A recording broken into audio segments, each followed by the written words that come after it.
Welcome to Brandon Hall Group's Excellence at Work podcast.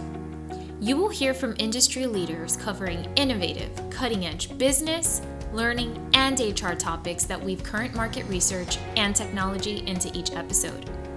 Our Excellence at Work podcast is hosted by Brandon Hall Group's Chief Operating Officer and Principal HCM Analyst, Rachel Cook.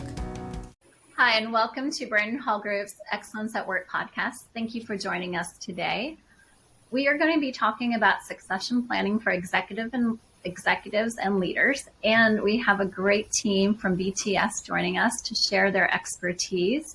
I'd like to warmly welcome Sarah Woods, the head of office for BTS Boston. Sarah is the head of the office and formerly from Bates Communication, a global consultancy that improves performance through communicative leadership. Sarah leads major client relationships and provides advisory and consulting to boards, CEOs, and their teams, and provides oversight for the office and all their business targets. Welcome. Hi, Sarah. How are you? I'm wonderful. Thanks. And also with us, we have Lisa Sprenkel, the executive advisor and consultant from BTS Boston. Lisa partners with clients from nonprofits to global Fortune 100 companies to develop outstanding leaders and effective teams for positive organizational impact. She works closely with boards and senior leaders to align leadership needs with strategy, identify gaps, and implement a process to ensure right leadership is in place. Hi, Lisa. How are you? Hi, Rachel. I'm great. Thanks for having us. It's great to have you, and I'm excited to learn from all three of you. And last but not least, Michael Lehman, the senior director at BTS. Michael has over 20 years of experience designing and implementing assessment solutions for roles spanning from individual contributors to C-suite executives for selection, succession, and development. Michael also provides a consulting services related to developing high-performing leadership teams. He provided consulting services to clients in over 25 countries. And currently, Michael is responsible for BTS Leader Labs, which are used by clients to develop their leaders' understanding of strategy, business, financial acumen, and leadership skills. Welcome, Michael. Thanks, Rachel. Nice to be here. Nice to have you, and all three of you. All of your backgrounds and responsibilities will lead to a great discussion today. I'm confident of that in helping us and our audience further understand kind of the complexities of succession management and succession planning, and how we can better prepare for think about approaches and steps to better align our goals and targets and in our opportunities for better succession planning.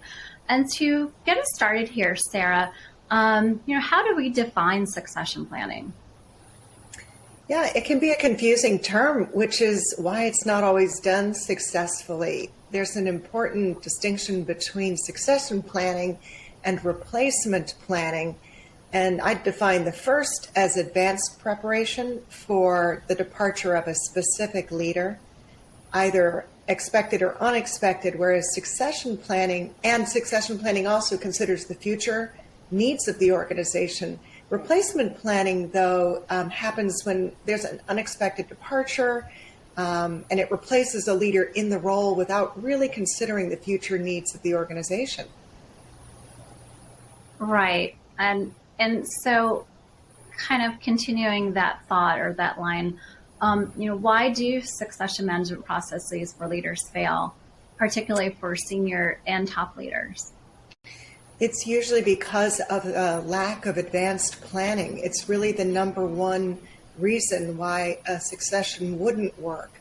In the 15 years that I've been coaching new CEOs into their roles, I've learned a lot about the scenarios where the CEO was able to succeed versus where it was really bumpy.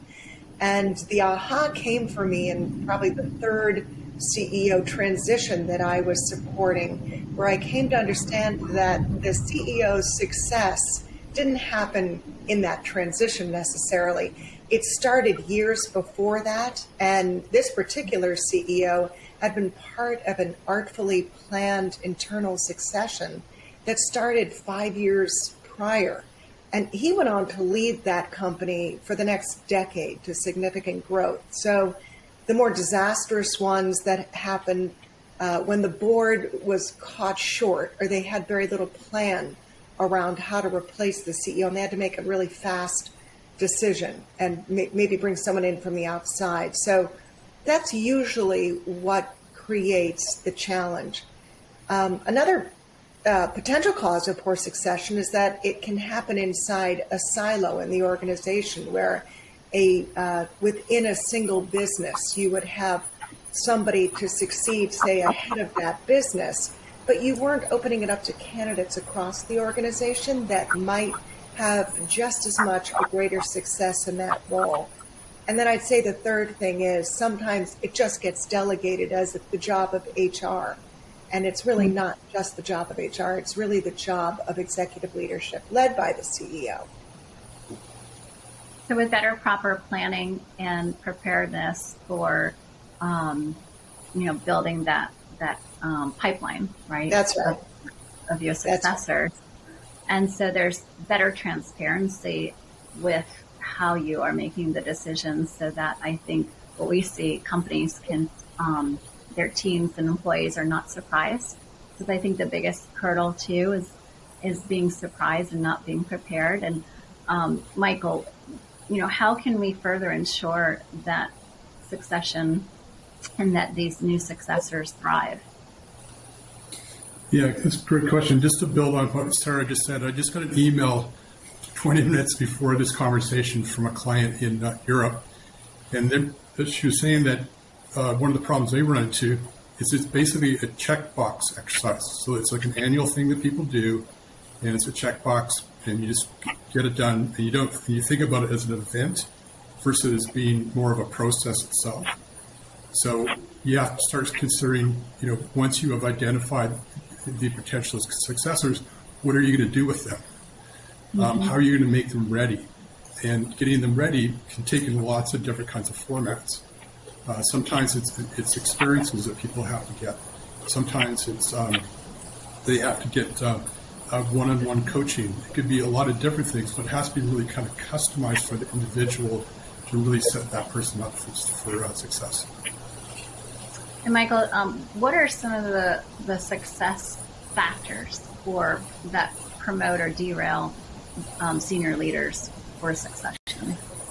Yeah, and just kind of build up what Sarah's saying is that you have to look forward versus backwards. If you try to basically put people in the mold of, what made people successful, 5-7 years ago, and not looking at, the changing world, the world changes very, very quickly. So you have to have more of a kind of a future forward look versus kind of a backward look. So that's probably one of the key things. The other part here, which is very specific to different organizations, is how do you actually announce who's on the list? Some clients basically keep it secret, and other ones they actually are very public about saying who's on the list. And it's very much around what's important for that organization. And I can't say there's one way is better than another.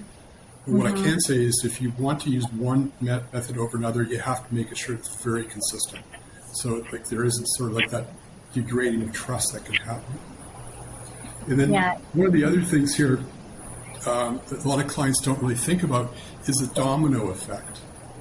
So as an example, working with an organization right now where they're elevating people up into group president positions, and basically what they're going to be doing is they kind of found themselves sort of scrambling for the next layers down and identifying successors for those levels as well.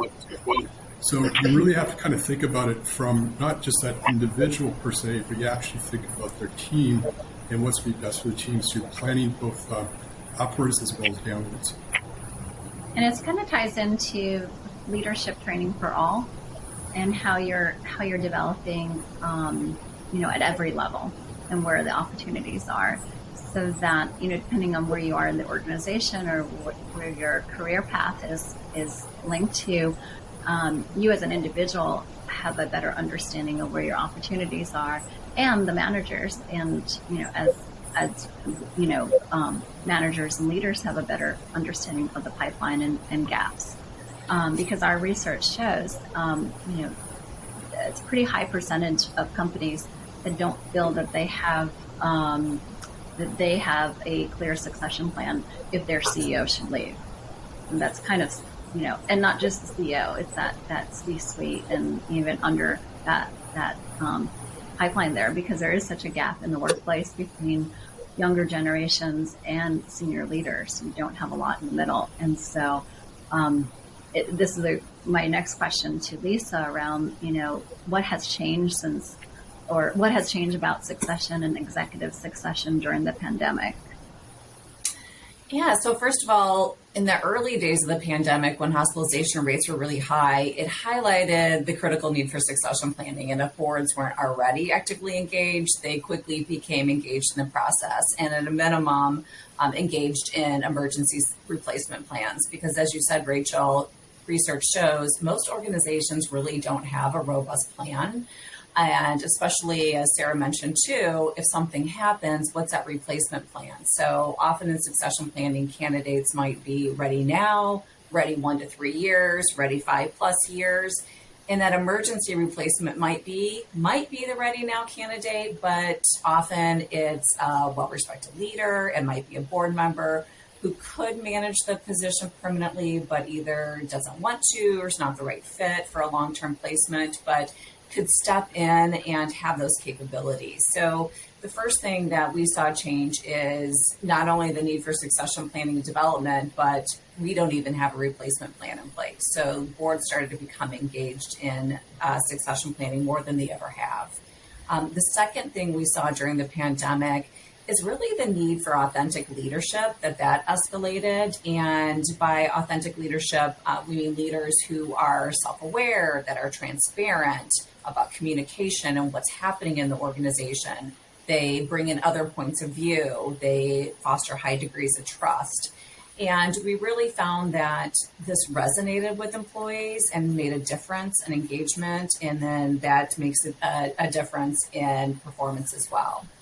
And then I would say the third thing that really changed, and this was a little surprising to us, that new leaders emerged. So it prompted boards and leadership teams to reevaluate what's our current definition of high potentials and succession candidates. And a lot of clients shared stories where employees stepped up, demonstrated leadership who might not have been on the current talent pipeline. But then on the opposite side, we heard stories of leaders just crumbling under the pressure, that they couldn't make decisions, they couldn't communicate with employees, and they really derailed their high potential status. So I would say overall, what's changed is that it really highlighted what was missing for an organization with their succession plans. Interesting. And you also have to take into consideration, I think, what caused a lot of the ones that did kind of derail or couldn't handle it was the level of mental health issues started to rise during this time, and the inability to cope, or they didn't have the coping skills. Some, not all, but we did see a lot of, and now you're seeing a lot in what companies are offering as far as mental health and wellness, training or assessments to, understand, if there are issues, what they can do to help and mitigate those issues as best as they can. And Lisa, thanks for sharing, what you saw during the pandemic as far as, what has changed with succession planning. Now, what do you see today? You kind of alluded a little bit to it, but what do you see? What is succession and executive planning for us today and going into the future? Yeah, so since it has been highlighted more, and Michael mentioned too about being prepared, is, if you think about the famous Sir Winston Churchill quote about never let a good crisis go to waste. 80 years later, this is a crisis of leadership, and it's just as relevant now because not only did we have the pandemic, we had social justice issues, we continue to have broken supply chains and inflation. So it's continuing to test organizations. So what we're seeing is that it's an opportunity to, first of all, recognize what has changed. As Sarah mentioned too, it's like looking forward versus looking in the past. So has our business model changed? Do our leadership capabilities need to change to reflect this strategy? So really recognizing, has my business changed? Aligning the changes with the succession planning process. And then what I think is most exciting is really accelerating the leader development. Because crisis situations are such a great opportunity to really accelerate leadership development, because leaders are having to try new things. They're having to use different approaches and explore and reflect. And while every organization is different, there are some key themes. We are seeing adaptability, resilience, collaboration, risk management. So as organizations, organizations can ask themselves, what can I do to accelerate leadership development? And more importantly, what experiences can I provide? Absolutely. And as organizations are becoming decentralized, perhaps by forcing organizations to be more thoughtful about ensuring that they have the right talent. Sarah, what are your thoughts as far as how do we handle when the structure and how do we adapt in the planning? Yeah, well, as you've described, and Lisa, to build off of what you said, because organizations are changing through the pandemic and the way that they're structured and the operating models that they're using, the number one theme we're hearing now globally is to develop executive successors who have an enterprise mindset, who are able to think across the organization and make the connections that they need to make to make good decisions, to make different types of decisions, to manage risk, to cultivate innovation across the organization, to bring up the best ideas through the rest of the organization, build talent in a different way, increase mobility of talent. So it's a really different way of leading right now. And I think another thing that Lisa mentioned was this need for executives to shift how they cultivate the culture of the company. And we noticed that while during the pandemic, CEOs and their teams had to make some really quick emergency decisions, sort of under the water. They were paddling really fast, like, a duck on a pond. But they also needed to slow way down in the way that they were behaving and listening and communicating and being visible. So it just really challenged CEOs and executive leadership in a way that I think has forever changed the expectations for CEO success and executive success, which and that theme of transparency that Lisa raised and that you also noted, Rachel, we're never going back from that. There needs to be a level of trust in the way that leaders are advancing in the organization, so that there's a lot of faith in leaders who will rise to take the company forward. So all of that has really shifted the requirements of leadership at the top of the house. That makes a lot of sense. And also leaders and previously were very more, and not that they're not results driven, but they're what's expected from them as how they drive the results is changing. Michael, do you have any thoughts on what does that look like? Yeah, just building upon Sarah and Lisa's comments here, it has a lot to do with transparency, being inclusive, all those things which are typically looked at as being sort of like the soft skills. Well, those soft skills are becoming really, really critical. Mm-hmm. So that's something we're seeing a lot of. And just to kind of add on to that, we are, at least the clients I'm talking to, kind of inching towards a recession. And so, but you also have to consider, do you have it's the right leader at the right time? And so you'll have some CEOs who have, they've seen that play before, they know what to do, and, they know that's a crisis and they need to be able to, act in order to be able to address that crisis. But, it's the right person at the right time. So you have to think about what's going on in in the ecosystem in order to be able to make sure that you're going to set that person up for success. Yeah, absolutely. And as we wrap up today, Sarah, if you can share your thoughts as far as what are the 3 things leaders need to do to ensure their succession planning helps them achieve the future that they envision. Yeah, first, evaluate what's changing about the company's business, the strategy, the future requirements, the aspiration. CEOs in particular need to be very, very close to their own metrics right now and to really deeply understand what's happening in their market sector and in their business. And that's not going to change. The dynamics of the marketplace and the global environment is such that they need to really understand their business and their sector. So really understanding what's going to be required in the coming years is critical.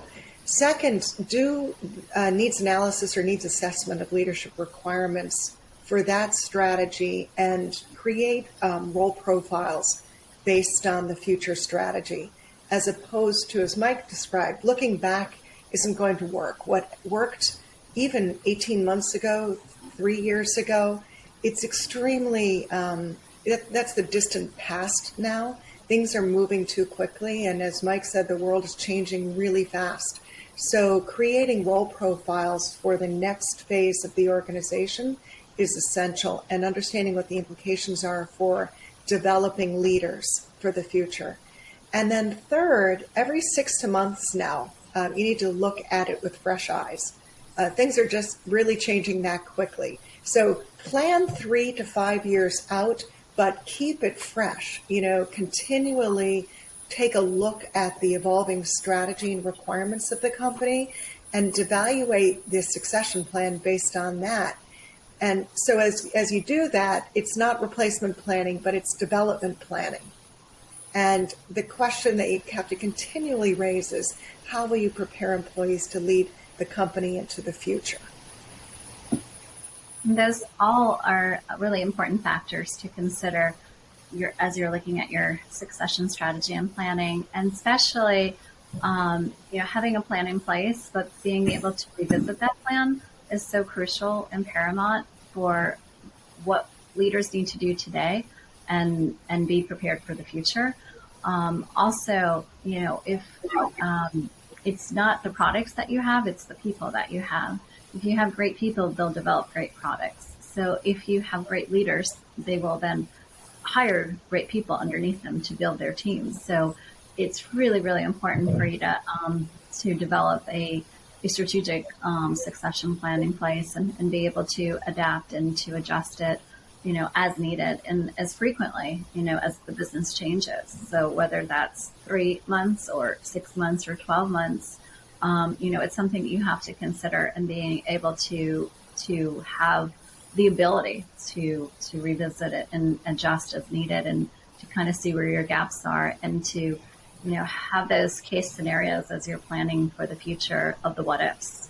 Because now more than ever, there are a lot of what ifs, unfortunately, that we need to really think about.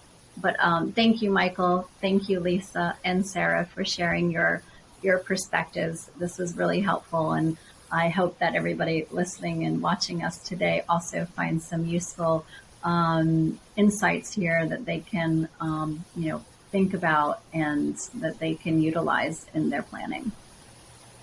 Thank you, Rachel. Thanks. Thank you. Thank you, and have a great week. It's nice again having you with me today. And also, one other thing, I wanted to recognize your company for winning 44 Brandon Hall Group HCM Excellence Awards in 2022. So that's outstanding. Congratulations on your achievements and your partnership. So we love working with your team and having you on our episodes here. It's it's always a great learning session for me as well, and our team members. We're delighted. Thank you, Rachel. Take care. Stay warm for those of you that are in Boston. I think all 3 of you are in Boston. So stay warm, and you'll have to come visit us in Florida soon. It sounds good. Take care.